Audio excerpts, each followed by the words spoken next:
Okay, next car என்னன்னு பார்ப்போம். அண்ணா மாருதி சுசுகி ஷிஃப்ட் டிசைருங்க, 2012 மாடல் VXI, ஒரே ஓனர், 92,000 கிலோமீட்டர் ஓடிக்கும், ப்ராப்பர் கம்பெனி சர்வீஸில் இருக்குங்க. இந்த வண்டியில் பார்த்தீங்கன்னா AC, power steering, power window, motorised மிரருங்க. வண்டி தெளிவாக இருக்கும், சென்ட்ரல் லாக் வித் ரிமோட் வந்துடும், ஒரே ஓனருங்க. இந்த வண்டி கேட்குற விலை பார்த்தீங்கன்னா 4,7 லட்ச ரூபா, ஃபிக்ஸட் ப்ரைஸ் கிடையாதுங்க. லிமிடெட் ஃபினான்ஸும் லோக்கல் ஃபினான்ஸும் பண்ணி கொடுத்துடலாங்க. வண்டி வந்து நேரில் பாருங்கள், பெஸ்ட் ப்ரைஸ் பண்ணி தரேன். வண்டியில் எந்த ரீப்ளேஸ்மெண்ட் இருக்காது, வண்டி தெளிவாக இருக்குங்க. இது பெட்ரோல் வண்டி, பியூர் பெட்ரோலுங்கண்ணா.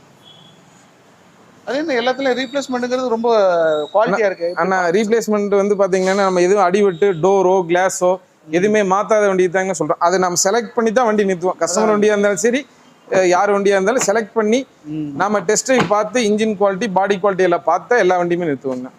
பார்க்கவே தெரியுது ஓரளவுக்கு. ஆமாங்க, ஓரளவுக்கு கிளாரிட்டி இருக்கிற வண்டி தான். நம்ம எடுத்து அவங்க கஸ்டமர் எடுத்து செலவு பண்ணுற வண்டியை இல்லை மேஜராக கொலட்ரல் ஆனது, இன்ஜின் போய் வேலை செஞ்சு அது மாதிரி வண்டி எந்த வண்டியுமே நம்மகிட்ட இருக்காதுங்க.